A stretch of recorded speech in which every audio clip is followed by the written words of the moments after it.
Returnal. What am I gonna do with you, you spicy little hot take generator?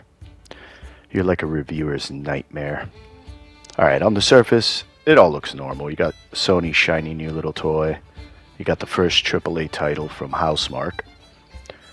These guys have been around a long time, 26 years, and they do a very specific thing very, very well. Old school, high intensity, arcade style shooters. And I like their stuff.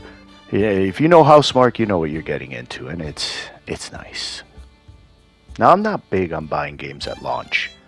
Games are expensive. There's always a problem with the games that needs to be patched in.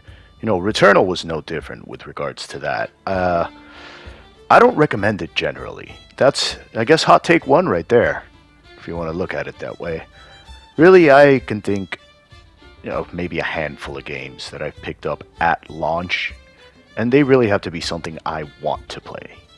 And this caught my eye, and I wasn't disappointed.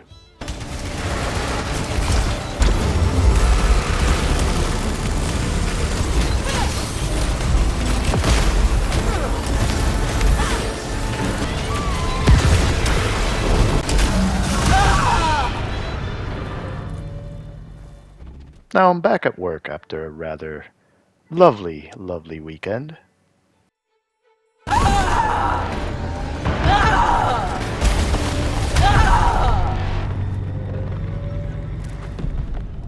And I'm chatting with a buddy. Oh, so how's the new game? Ooh, good stuff. Good stuff. 9 out of 10, I'm telling you.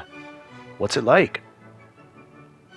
And words just start to happen.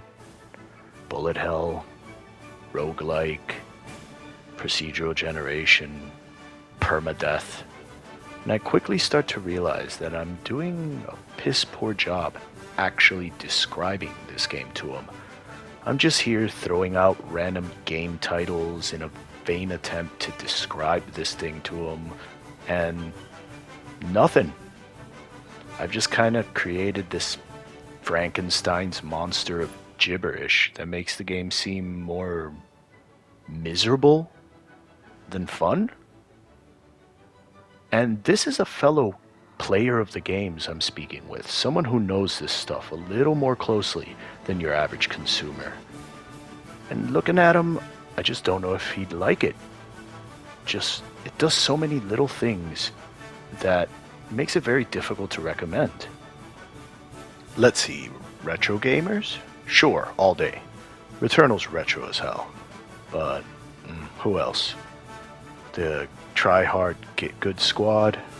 I don't know, maybe? Just Returnal does like 6 different things in a very specific way that makes it very, very hard to reasonably recommend to just anyone. I'm used to that. It's not like it's the first time I've ever loved a game that I really can't recommend. Seriously? Now, I play weird games all the time. I've been gaming for over 35 years. I'm a big old nerd. At this point, I don't even care if a game is necessarily good. Whatever that's supposed to mean. It's almost arbitrary what will interest me. I don't even know anymore. As long as it's trying something. So when, the hot new title comes out, I'll just wait for it to go on sale or scavenge or whatever. My friends are here playing the Red Dead or The First of Us. I don't know, maybe waiting on the newest FIFA maybe. And I'm just over here doing this. So I'm used to playing random junk I'm pretty sure my friends are not going to care for. However, this one's a little different. Returnal isn't random junk. This game is good. It's really good. It just exists in this weird place in the market. AAA titles don't take these kind of risks, and I'm kind of surprised this game exists at all. Now, we all know Sony. It loves its big blockbusters.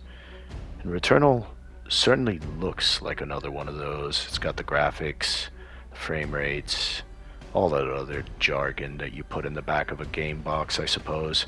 But there's problems here, big problems. That core gameplay loop and its underlying mechanics, what you're going to do with the controller in your hands. This game certainly has the visual DNA of a big AAA title, but in reality it's more like this.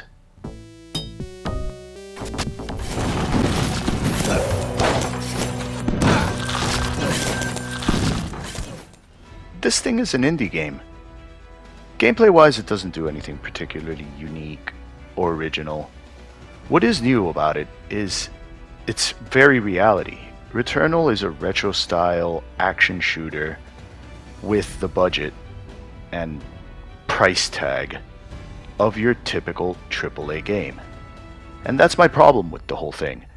Because if you actually understood any of the words I used earlier to describe the game, well, congratulations, buddy. You are not the average consumer. To the game-buying public, words like AAA might as well mean summer blockbuster. Indie?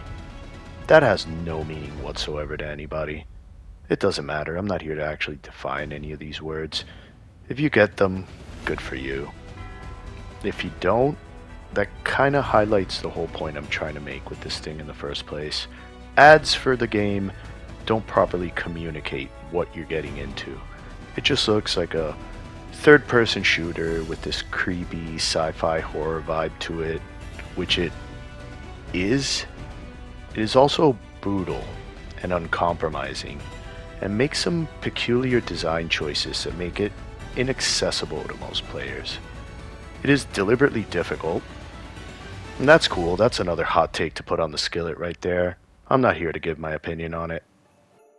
Then there's the time investment. Latest update patch.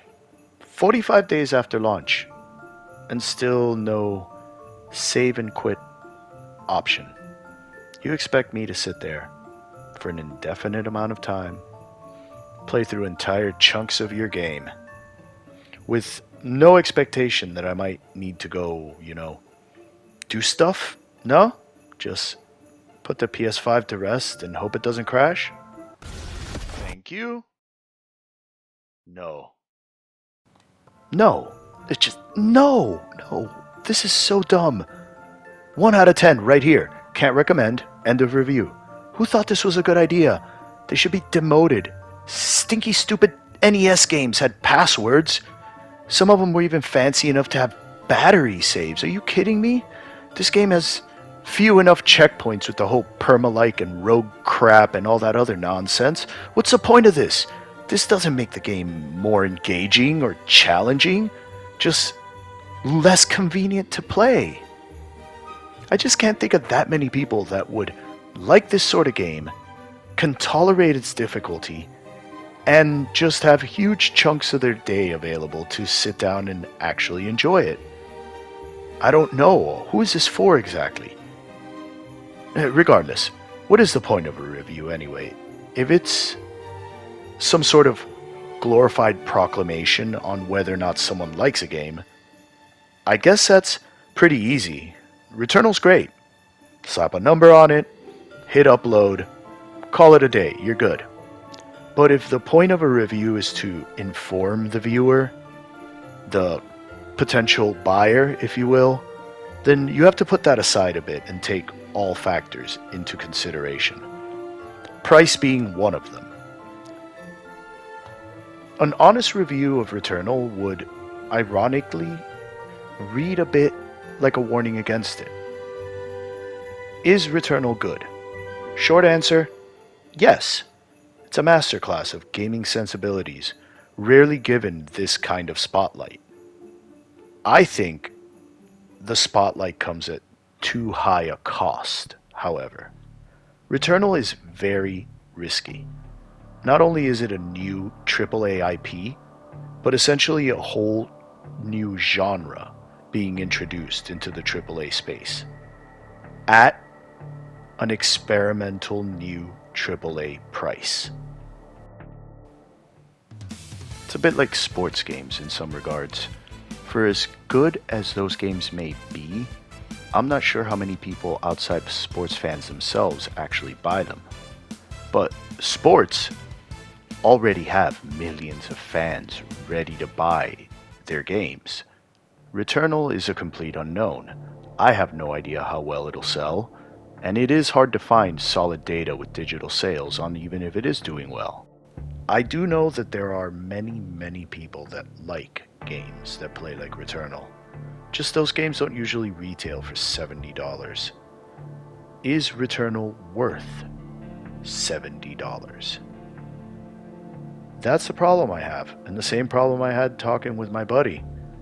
The only people I'd recommend this game to, at full price, are those that I already know would like it anyway. Everyone else, I'm not sure. Without sitting down and talking to you for a chunk of time and finding out what kind of games you like, my short answer would be wait on a sale. It is a great game. I'm just not sure I could recommend. And now it is time for the shameless self-promotion. Like and subscribe and appease the algorithm.